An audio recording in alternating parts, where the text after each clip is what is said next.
Good morning, everyone. Welcome to the Georgia Archives. I'm Christopher Davidson, State Archivist and Assistant Vice Chancellor with the University System of Georgia over the Georgia Archives and State Records Center. Really appreciate you all coming out this morning, braving the weather, which we put together as part of our production here on nature.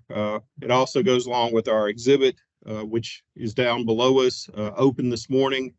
Will run through June 28th, and that's on historic disasters and disaster planning. And so we put this all together for you today. Hopefully that's just a demonstration. The weather is getting bad. There is a tornado warning south of here. It's currently not affecting us. It's close to the Hampton area, but we are monitoring the weather. If for some reason we have to seek shelter, staff will help you get downstairs.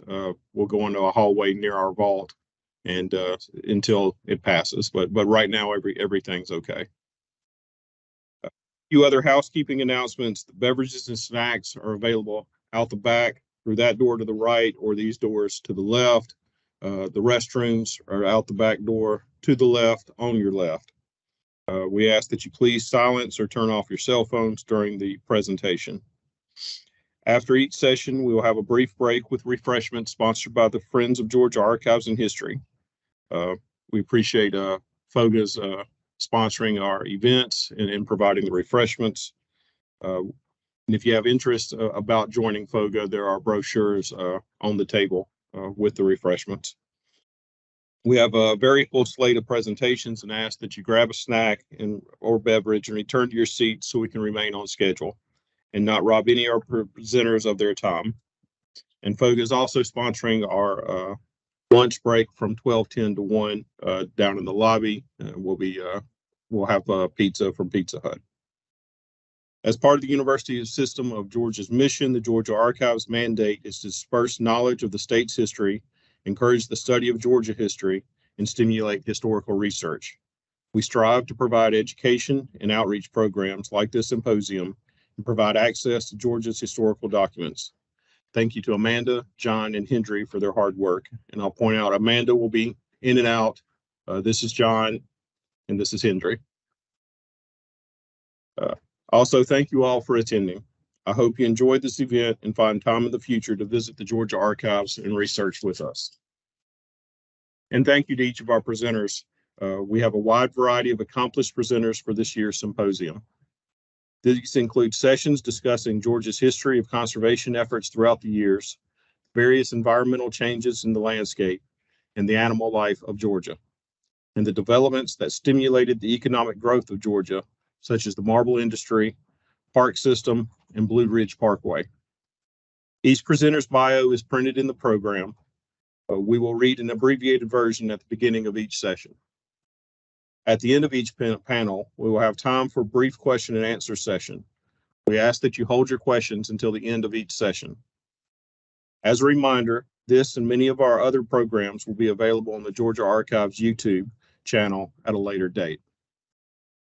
Without further ado, I will introduce our first speaker, Richelle Brown. Richelle is a scholar and activist who has worked as a community organizer focusing on environmental justice and as a librarian and archivist. Our current research is on the changing landscape of Appalachian Georgia in the second half of the 20th century. Richelle's presentation today is titled, "You People Don't Seem to Want a Parkway, the Failure of the Blue Ridge Parkway Extension into Georgia."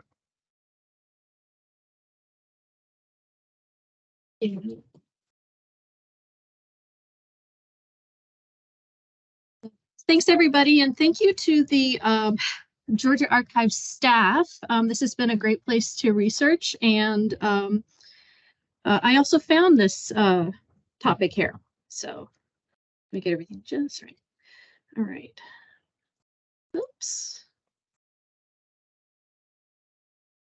In 1968, the U.S. Congress passed a law authorizing the National Park Service to construct an extension of the Blue Ridge Parkway from North Carolina into Georgia that, as planned, would have terminated in Marietta.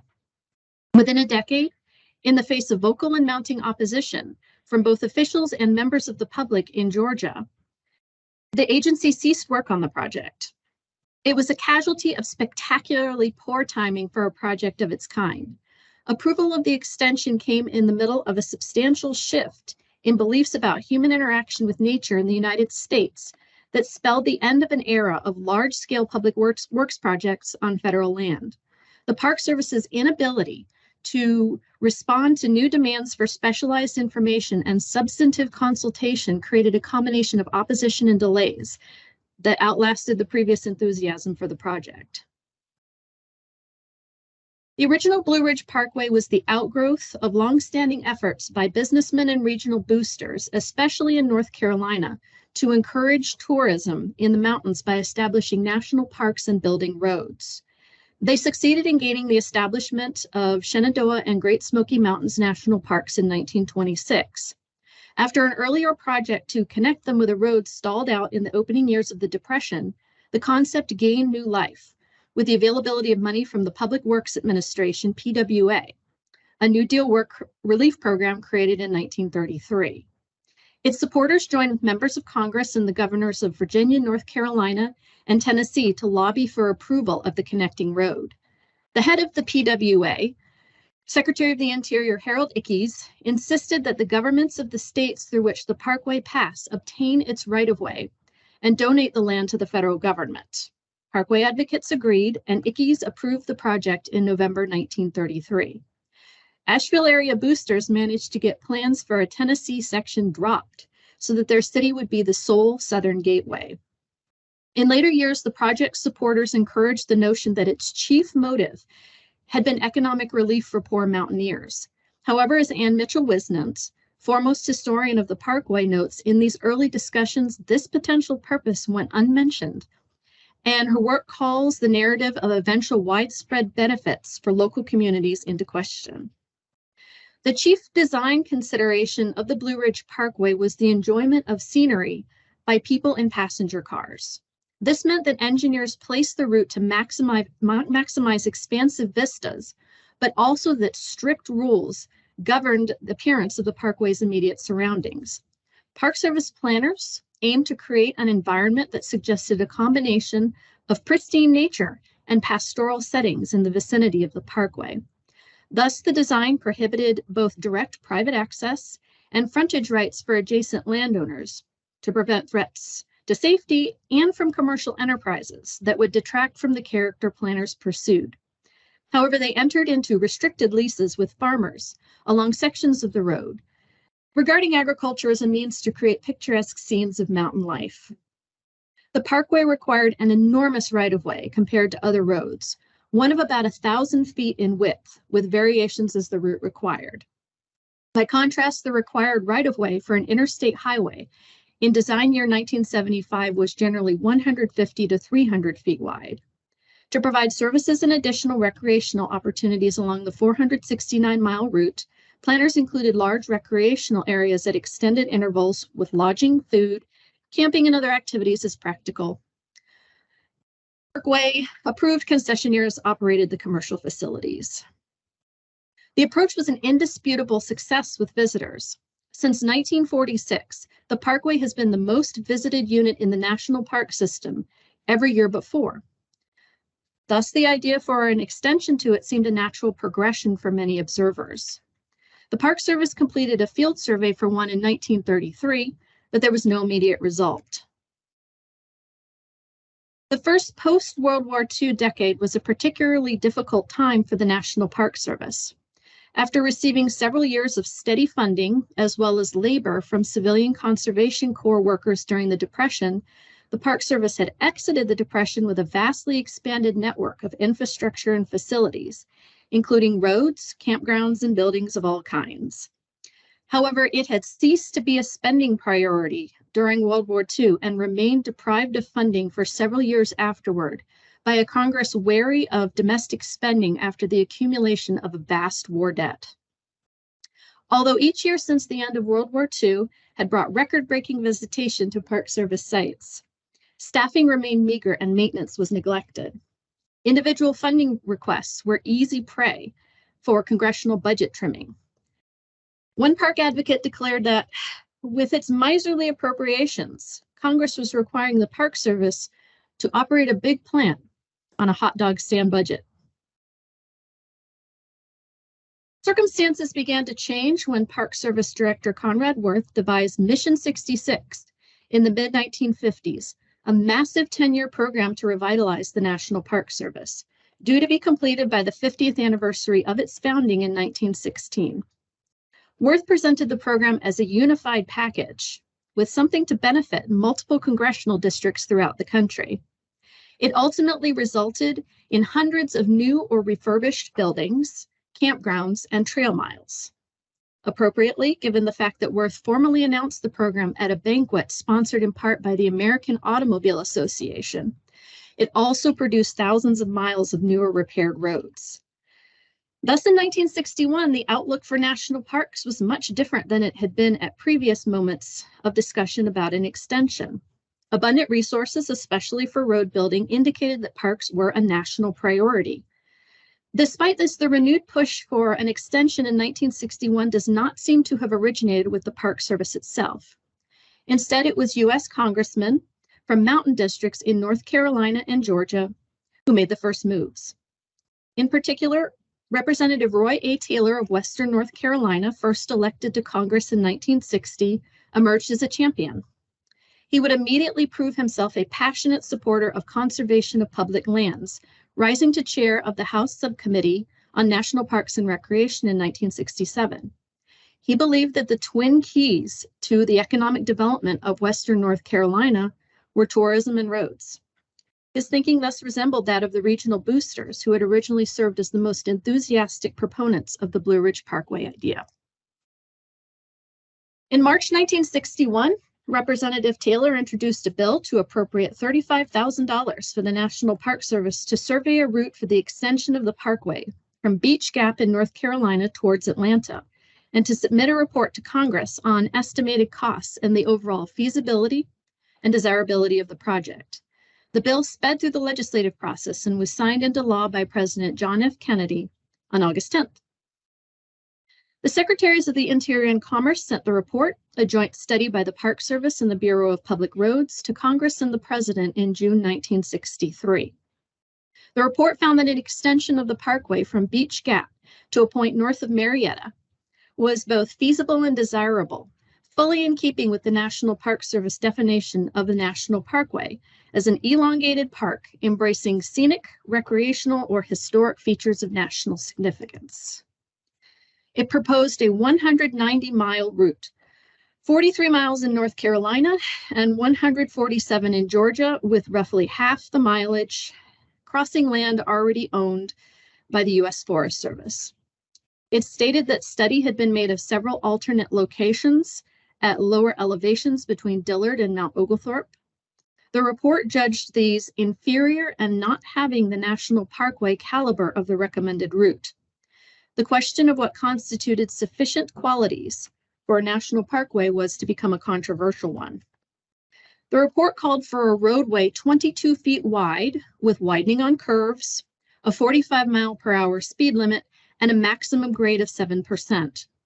It recommended continuing the existing parkway arrangement of state acquisition of privately owned land for the right-of-way, federal construction and maintenance of the road, and private concessionaire operation of amenities. It judged existing recreation areas near the route inadequate for visitor needs. It suggested developing areas with facilities for camping, fishing, hiking, picnicking, and other activities at various sites between Tennessee Bald and Mount Oglethorpe. The first step achieved, Parkway proponents moved on to the next, gaining legislative approval for the Park Service to build it. At various points in 1963 and 1965, Congressman Taylor of North Carolina and Philip Landrum and John W. Davis, both of North Georgia, introduced bills to authorize the extension. However, action on it was held up pending the completion of a nationwide study of scenic roads and parkways. As they awaited further legislative action, Parkway officials negotiated the first major challenge to extension plans, the conflict with the Appalachian Trail route through Georgia. The recommended Parkway route coincided with the Appalachian Trail over 52 miles of the trail's 76-mile length in Georgia in 1963. As the president of the Georgia Appalachian Trail Club wrote to Secretary of the Interior, the club aimed to maintain the trail as a wilderness footpath by locating it at least a mile away from the nearest hard surface roads. He remarked that club members had visited areas in Virginia where the trail ran close to the Parkway and found the circumstances unfortunate. Relocating the trail would push it off the main crest of the Blue Ridge in northeast Georgia. As knowledge of the recommended route spread, letters began to arrive at the headquarters of both the Parkway and the Georgia Appalachian Trail Club opposing interference with the trail route. The writers were generally not opposed to the Parkway extension, but expressed their attachment to the trail as a unique resource whose value would be degraded by being displaced from the crest of the Blue Ridge in Georgia. The Park Service and the Appalachian Trail Conservancy reached an agreement on the locations of the road and the trail in a March 1964 meeting in Atlanta. The representatives agreed to a plan in which the Parkway would leave the ridge near the beginning of the Georgia section of the trail, with the trail continuing undisturbed for 15 miles. See, it has jumped from that little curve over. After rejoining the ridge, the Parkway would have possession of it for the remainder of the distance to Springer Mountain. For part of that distance, the trail would leave the main crest and go along Duncan Ridge. That's pretty much where the Bartram Trail goes now. But for the rest, it would remain in conflict with the Parkway and be moved some distance away as appropriate given the topography. The Forest Service agreed to relocate the trail and build new trail structures with money provided by the Park Service. In a summary of the meeting, a Park Service representative declared that the major hurdle has now been cleared in establishing the overall location. However, the chairman of the Appalachian Trail Conference stated in a letter to the Forest Service that the conference and the state club considered the agreement second best to no interference from a parkway at all. Trail supporters were less than enthusiastic about the arrangement, believing that in the absence of widespread opposition to the parkway, they had to make the best of a bad situation. That would soon change. However, Park Service officials failed to notice the grudging spirit in which the conference made its concessions. Anticipating the passage of a national law authorizing the parkway, the Georgia legislature passed its own law in April 1967 to provide for acquisition of the land. It prohibited the cutting of timber within any right-of-way tentatively designated for the parkway and forbade advertising signs within 500 feet of the parkway boundaries. For North Carolina, similar legislation passed for the original parkway in 1935 provided sufficient authorization for land acquisition for the extension. Park Service employees proceeded with parkway planning. A supplementary report recommended ending the parkway at Kennesaw Mountain National Battlefield Park, deeming the route more scenic and easier to access from Atlanta. Along with the changes for the Appalachian Trail, this brought the proposed mileage down to 137 in Georgia for an overall total of 180 for the entire extension, which would not change from then on. For the construction of the parkway, including relocation of the Appalachian Trail and development of the recreation areas, the estimate in 1968 was about $87.5 million of federal money.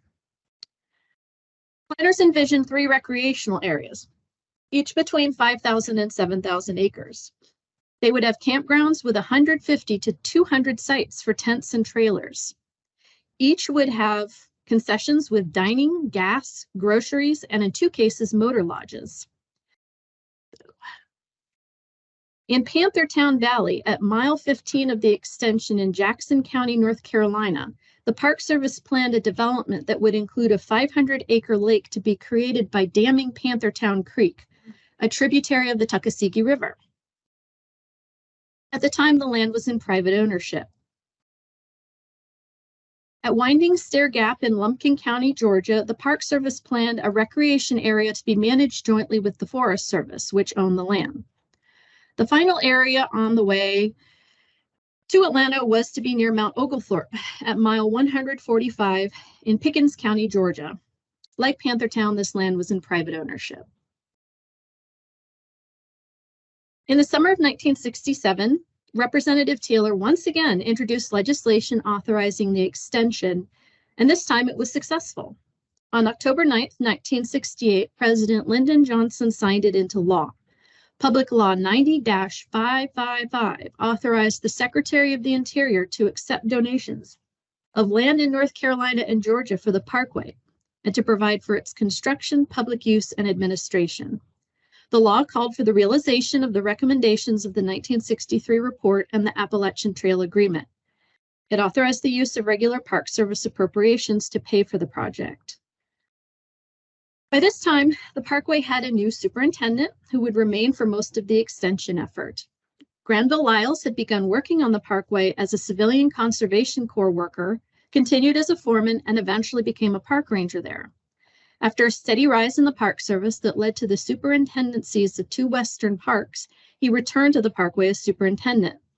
He was thus steeped in the Park Service culture of road building and recreational development.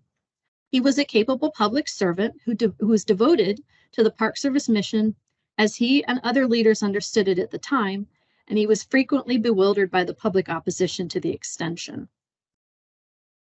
With authorization in hand, Lyles and his staff began collaborating with the state highway departments of North Carolina and Georgia to acquire privately owned land.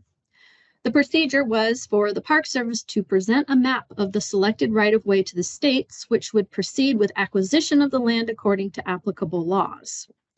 In June 1970, the Park Service presented right-of-way plans for the first 10 miles in North Carolina from Beach Gap to Tennessee Gap, which ran through land owned by the paper manufacturer Meade Corporation. Meade accepted the government's decision and agreed to collaborate with the Parkway and the North Carolina Highway Department on its timber cutting plans and the relocation of logging roads. Likewise, in October, the Park Service presented plans for 9.3 miles, starting from the proposed junction with I-75 to the Georgia State Highway Department. Both departments alerted landowners to the usage restrictions on their property and pledged to begin surveys and acquisition as soon as possible. Everything appeared to be going to plan for the Parkway extension. However, many things had changed in the years between the completion of the study and the authorization of the extension. In fact, these were crucial years for the nascent environmental movement.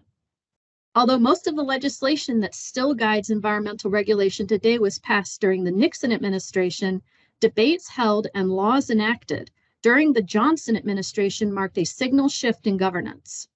Although the Wilderness Act of 1964 remains the most prominent, the other important legislation from these years includes the Air and Water Quality Acts, which gave the federal government new power to set and enforce pollution standards.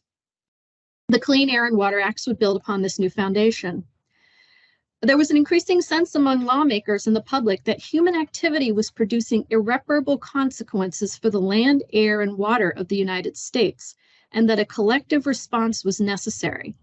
Many looked to the federal government to serve as guardian. However, another shift in perception about the relationships between government and the environment was underway. This was marked by increasing criticism of the actions of governments themselves.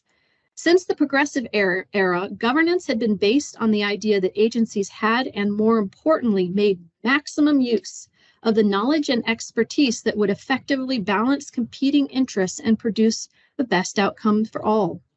Critics began to note flaws in the idea. One was that administrators had personal, professional, and political preferences that preconditioned them to choose particular outcomes. Another was the fact that concentrated expertise meant that decision makers might not be aware that they lacked critical information. Others observed that the frequent interactions between officials and regulated entities led to a level of intimacy and influence that made objectivity difficult. The argument against leaving judgments of the broad public interest solely in the hands of government agencies was not new. The Wilderness Society, the first organization whose mission focused solely on the preservation of wilderness, was created in 1935 by people who were concerned that federal agencies that managed public lands were encouraging excessive recreational development on them at the expense of the special qualities of certain areas. In fact, several of the founders had been vocally critical of Skyline Drive in Shenandoah National Park, a ridgetop road that affected the Appalachian Trail, and the failure of the Appalachian Trail Conference to take action against them. In the 1950s, the federal government's massive mid-century program of multi-purpose dam construction galvanized public opposition to the damage they would do to fisheries, whitewater runs, and unique scenery. In particular, the successful campaign against the planned Echo Park Dam, which would have flooded canyons in Dinosaur National Monument, proved both bellwether and test run for the post-war environmental movement. But it was not until the passage of the Wilderness Act in 1964, which provided for the placement of portions of public lands outside the administrative discretion of the agencies that manage them, that the demand for scrutiny and restraint of official actions on environmental grounds had its first major success. The calls for government regulation and wariness of the claims of official infallibility could, of course, be in outright conflict. More often they were in tension, as advocates identified government authority and resources as necessary for addressing problems they saw as national in scope, while also demanding greater opportunities for public involvement and review in the process. Yet another element was added to the relationships among government-regulated entities and the general public with the expansion of citizen access to the courts.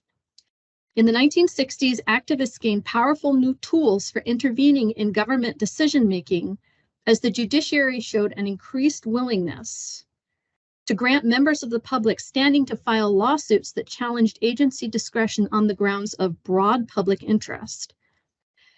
However, in considering these cases, courts required rebuttable claims about potential and actual harms.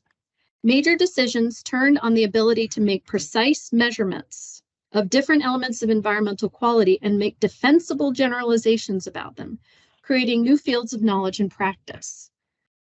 In part to avoid lawsuits, such information increasingly became the standard for government decision-making.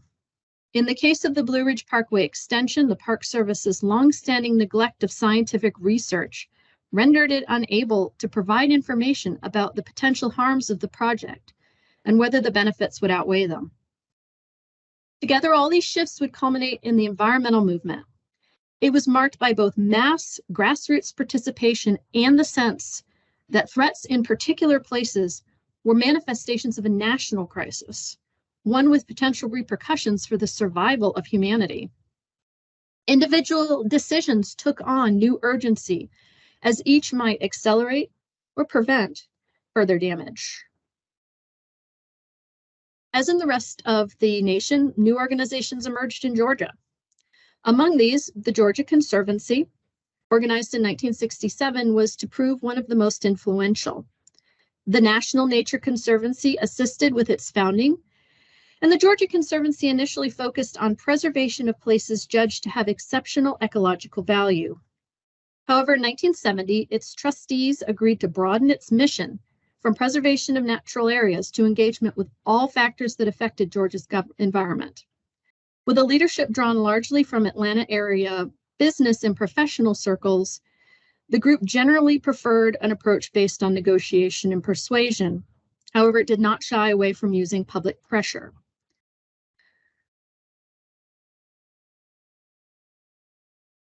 Most robust new laws passed as a result of increasing concern for the environment was the National Environmental Policy Act, or NEPA, passed December 20th, 1969, and signed by President Nixon on January 1st, 1970. Even the law's sponsors and supporters seem not to have recognized the extent and kind of impact it would have. NEPA was the result of a growing realization that the federal government itself was the cause of a considerable amount of environmental damage, particularly through its public works agencies.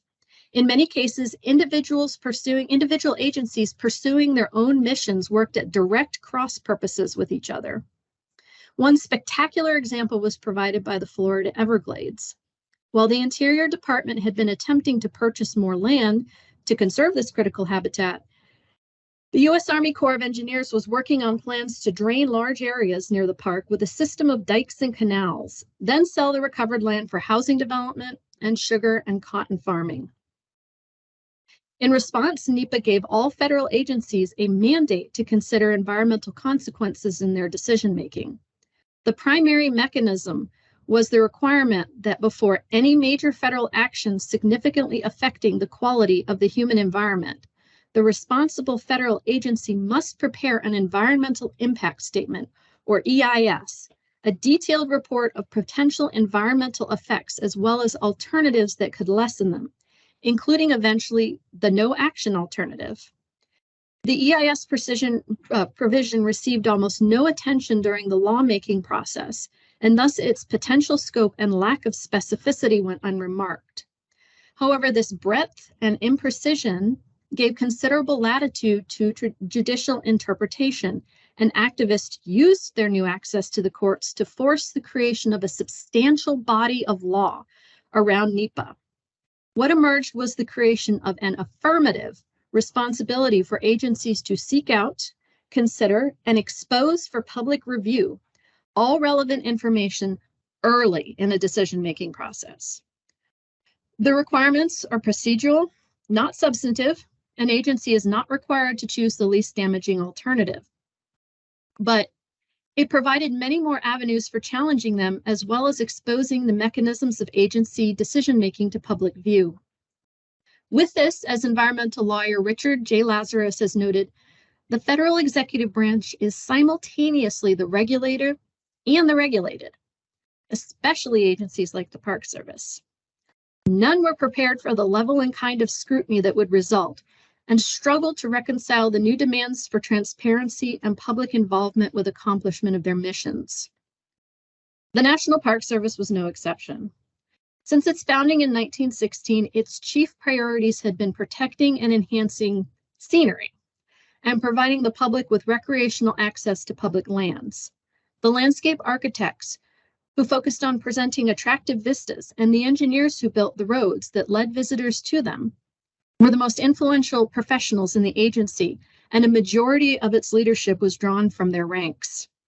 Scientific study of existing circumstances and the potential consequences of management decisions was at best neglected. Periodic attempts to elevate the role of science within Park Service sites were often ignored or opposed by park superintendents, who had long enjoyed significant independence in management of their sites and who resented the possibility that scientists could interfere with it. This deficiency would prove a disadvantage in the Parkway extension controversy. The Park Service was accustomed to contending with the owners of the land on which two of the recreation areas were planned. The Panthertown Valley area was owned by Liberty Corporation, a Greenville, South Carolina-based holding company. The group planned a development that would include a lake, golf course, home sites, condominiums, and ski slopes. Liberty presented multiple alternate routes and sites for recreation areas, even offering to donate land for them. However, the Park Service rejected their suggestions, saying the scenery was not up to Parkway standards and that the route would be steeper and require many more cuts and fills to construct compared with the preferred route. The planned Mount Oglethorpe recreation area was also in jeopardy. When the site, the former estate of Marble Baron Colonel Sam Tate, was proposed for a recreation area in the early days of Parkway planning, it was the subject of years-long probate proceedings. By 1971, it had been bought by Cousins Properties, owned by Atlanta developer Tom Cousins. That year, Park Service officials were startled to learn that the company planned to begin a $20 million development with condominiums, a golf course, and a clubhouse in 1972. Given that acquiring the property before the development would make the price prohibitive seemed unlikely, Parkway planners began casting about for an alternative. These were difficult challenges for the Park Service. However, they were familiar.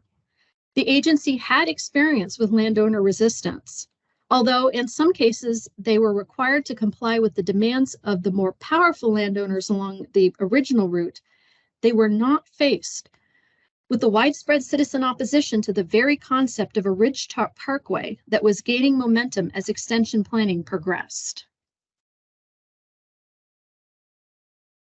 The first indication of such opposition came on November 17th, 1970, at a public information meeting in Canton, Georgia. Some 300 people packed the Cherokee County Courthouse, overflowing into the hallways. Several officials from Northeast Georgia spoke in opposition to either a ridgetop route or the Parkway in general. They were joined by groups such as the Georgia Conservancy and the State Isaac Walton League. The Georgia Game and Fish Commission argued for moving the route off the crest in a long statement that began by stating pointedly that it had not been included in the planning to date. Energized by the Canton meeting, several Georgia groups met in Atlanta the following February and agreed to work together to urge that the best possible uses be identified and made of the forests and mountain lands of the northern region. And that's the call to action that the Georgia Conservancy set out to organize that. By June, the resulting Georgia Mountains Coalition had 19 supporting organizations and would be a constant presence in public debate over the Parkway. A month afterward, in March 1971, the Board of Directors of the Georgia Appalachian Trail Club adopted a resolution critical of Park Service plans. The resolution recounted the 1964 agreement and countered Parkway proponents' assertions that the club participation in it was the same thing as satisfaction with the result. Noting that the agreement was just the best it could obtain at the time, and for that it had to settle, it welcomed the changed public awareness of environmental issues that had led to opposition to a crestline route. The board called for the development of all roads in the mountains to stop, pending studies of the proposed and alternate routes. The Georgia Game and Fish Commission also rapidly emerged as a conspicuous opponent of the ridgeline route. It was particularly concerned with sport fish, since the headwaters of nearly all the state's trout streams were near the ridge the Parkway would travel. Its vocal opposition was emblematic of the differences in the ways that the Park Service and wildlife agencies approach the natural resources in their charge. Most state fish and game agencies in the United States were created in the early decades of the 20th century, largely to enforce hunting laws requiring licenses and setting bag and creel limits. Georgia's was established in 1911.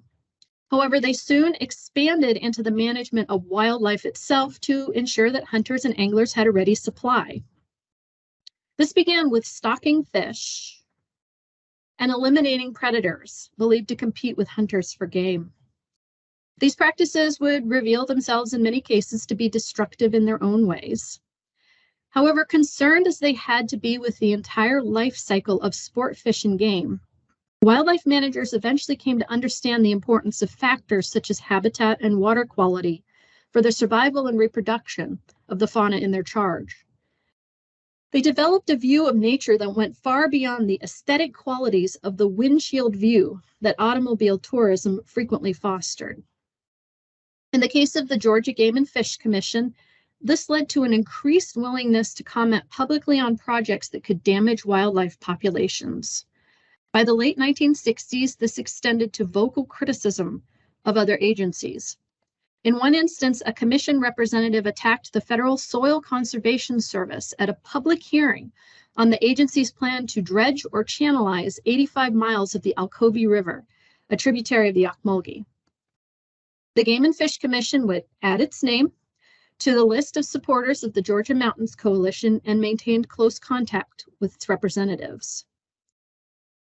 Supporters and opponents, the same basic arguments were traded repeatedly. They reveal that the situation was one characterized by a series of mismatches in how Park Service officials and extension opponents understood the dispute. The Park Service had been charged by Congress, and thus the American people, to build a national parkway worthy of its status. For agency officials, that meant a ridgetop route. Anything else would be just another road. They continually attempted to mollify opponents like the commission with offers of collaboration, believing that an Appalachian Trail-like compromise could be reached in which a few concessions or minor alterations were made while the crestline route was preserved. For most opponents, the issue was not the extension itself, but the ridgetop route. Concerned about its environmental impacts, they argued that a lower elevation route could be just as pleasant and educational. It irritated them to be told that their input was welcome, only to see that the Park Service did not appear to be taking their opposition seriously. Park Service representatives saw Parkway opponents as unreasonable and unfair in their charges of agency uncooperativeness. Opponents viewed the Park Service leadership as dismissive and irrationally attached to the Crestline route. Contributing to the communication failure were differing understandings of what constituted preservation. For supporters, where the Parkway crossed private land, it could serve the additional role of preventing damaging uses. For instance, there were areas along the proposed route that were still being industrially logged. And Lyle stated repeatedly that he believed the Georgia mountains were under threat from uncontrolled development, and that the Parkway could ensure that within its corridor, the natural beauty of the region would be preserved. By working with responsible authorities, it could become a force for encouraging planning and orderly improvement of the countryside. He maintained that where the Parkway already existed, it had prevented the development of what he called unsightly facilities by private businesses. He also repeatedly suggested that opponents did not understand the Parkway concept. It was not a road in the usual sense. It was a park. And its high standards of design and maintenance made it a contribution to the landscape.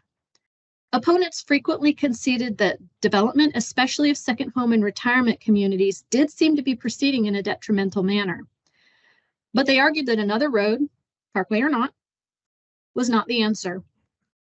Finally, in every planning document, Parkway staff depicted the project as satisfying an increasing demand for recreational opportunities, but did not seem to recognize that the Parkway itself could create additional demands.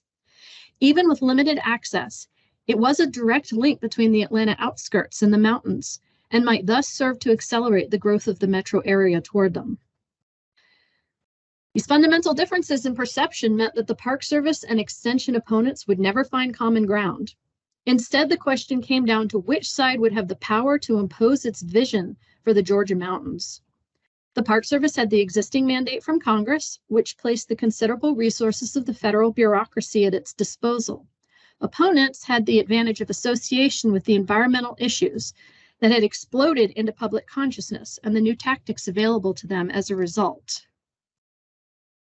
In particular, they recognized the powerful tool that the National Environmental Policy Agency provided them.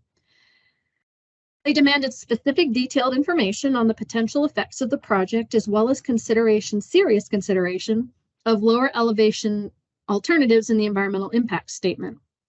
However, once again, the Park Service lacked the in-house expertise to provide the evaluation required. In addition, Lyles and his staff struggled to grasp the concept of the EIS itself. In fairness, they were being asked to provide decision-useful data for a decision that had already been made. They initially offered only slightly enhanced versions of the information that had been included in documents like the 1963 report.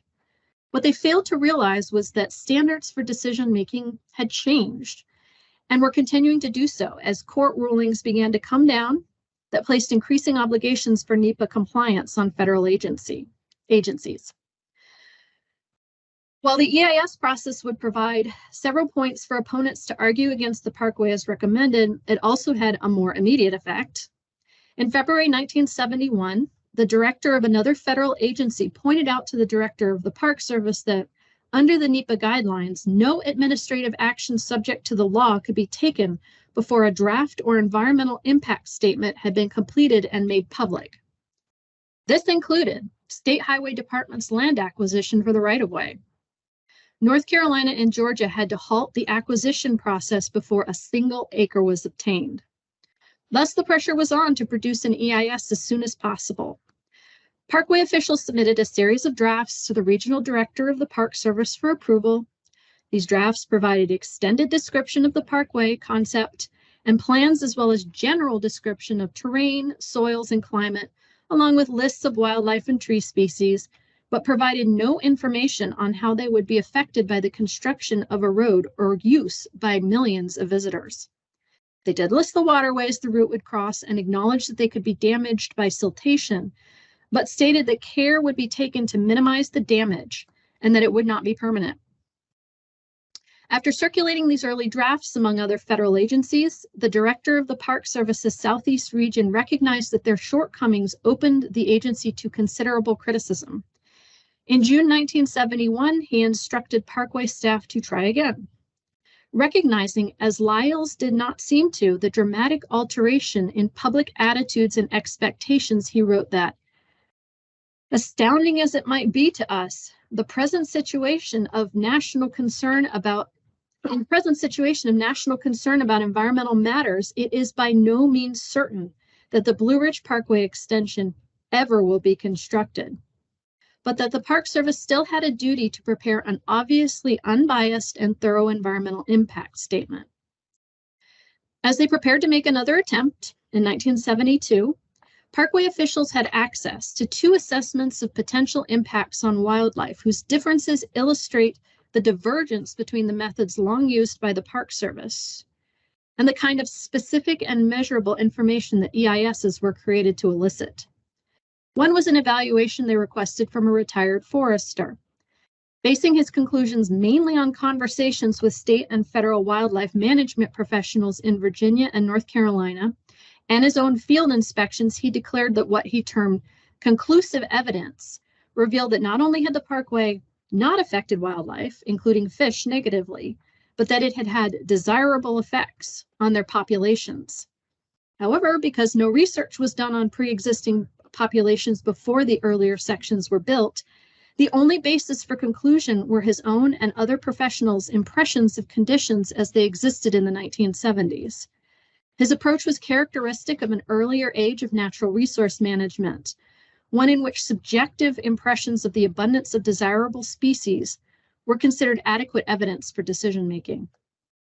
By contrast, a report submitted to the Park Service by the Georgia Game and Fish Commission in April 1972 was striking in its depth and specificity.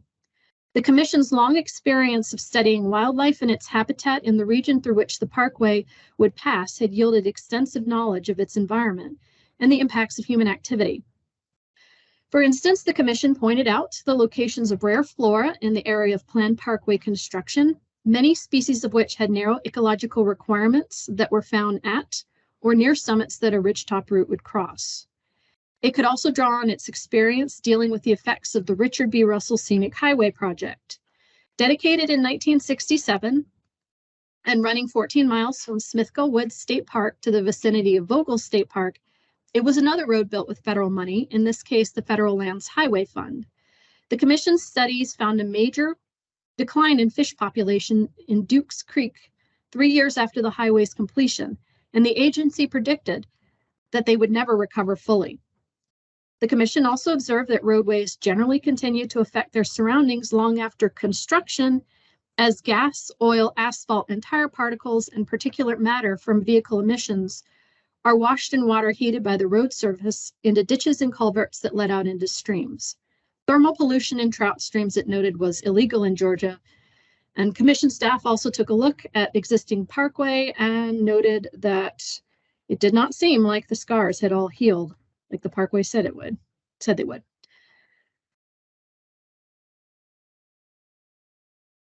The fortunes of the Parkway extension declined rapidly throughout 1972.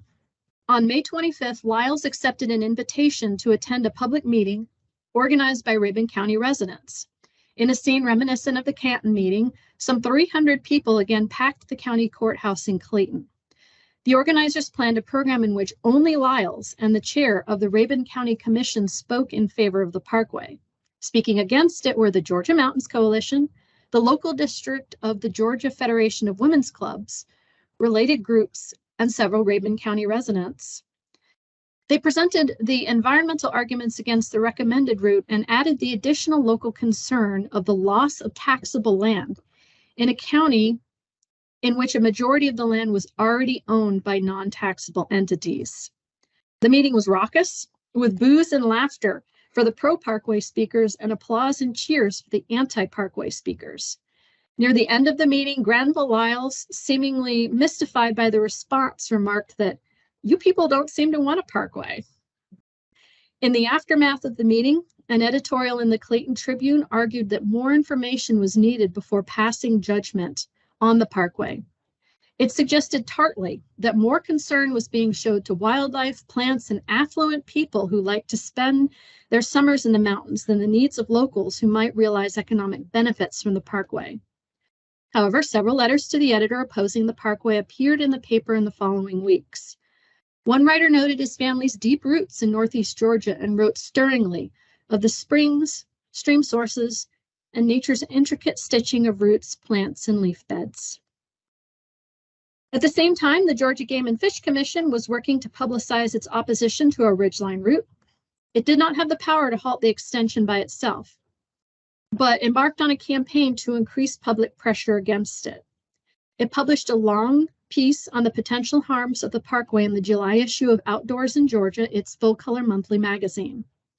Then at its regular meeting on August 24th, the Georgia Game and Fish Commission passed a resolution expressing its unalterable opposition to the building of the Blue Ridge Parkway extension along the proposed ridgeline route as being degrading to the wildlife resources of the North Georgia area.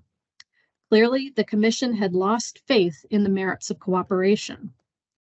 Finally, on October 2nd, the Rabun County Board of Commissioners passed a resolution stating its opposition to the Blue Ridge Parkway passing through any part of Rabun County. The commission cited both the reduced tax base from the taking of private land and the alteration to the character of the mountains and streams on public forest land in its position. And this is something I came across in the Blue Ridge Parkway archives. As you can see, it was just in a folder labeled General Correspondence. It was the only thing in the folder. I don't know where it's from, but it's a sticker. It's a bumper sticker, I think. It's about yay big. So obviously they got a hold of it some way. Parkway officials soldiered on in the face of this opposition. However, momentum was clearly draining from the project. Lyles and his staff continued to work on the EIS, now with the assistance of the Park Service's new centralized office for planning and construction in Denver.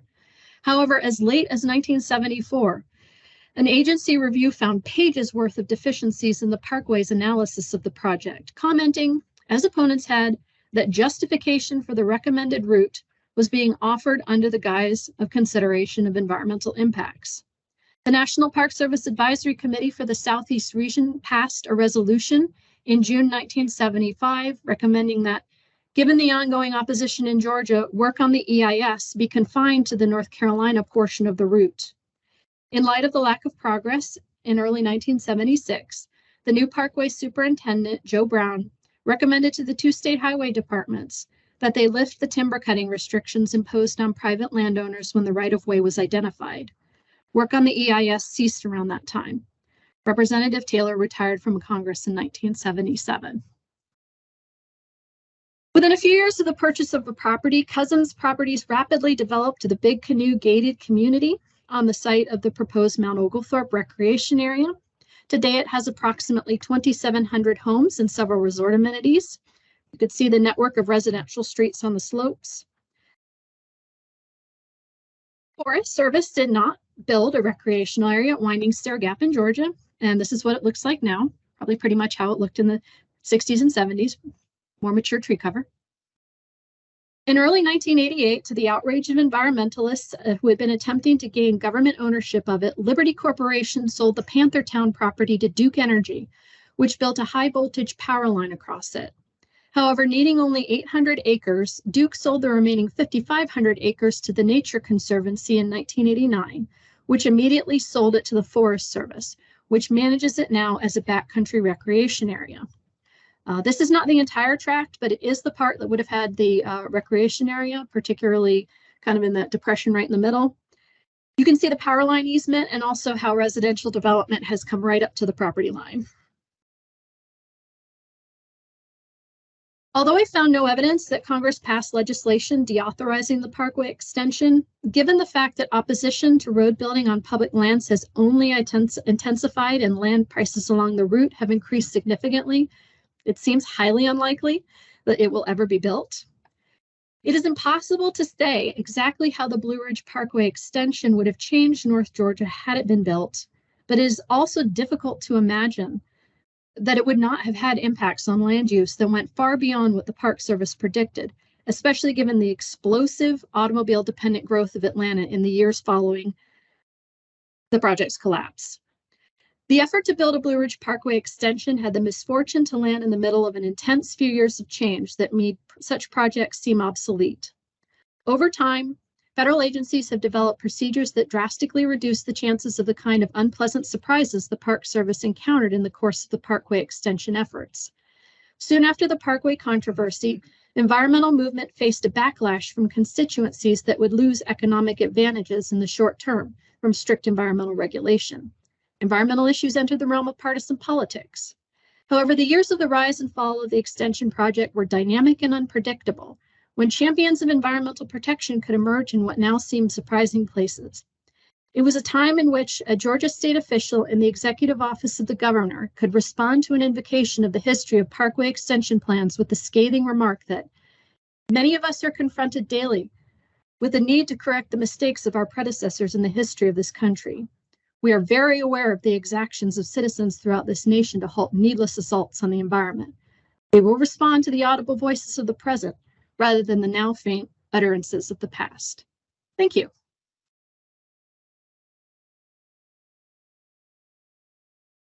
A few questions, if anybody has some, for our first speaker, Richelle Brown.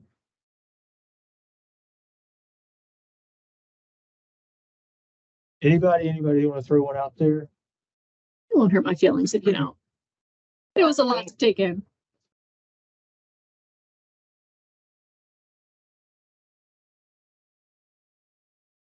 That's an excellent question. My sense is that there was a lot more support for it in North Carolina. I mean, for one thing, the people who tended to speak up were people who had experience and had realized benefits from the Parkway as existed.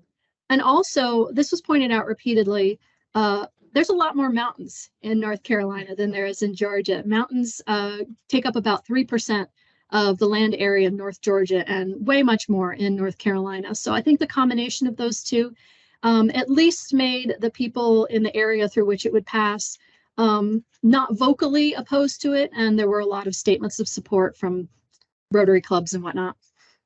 Yeah. Any other questions? If not, we can ask them during our coffee and morning break. But before we let you go, we'd like to offer you a token of our appreciation. We have an option between a copy of images from the Vanishing Georgia, from the Georgia Archives, or a marble paperweight that's from marble from the old Georgia Archives building in downtown Atlanta. Yeah, thank you. Thank you very much. Thank you for presenting. So this is the presenter.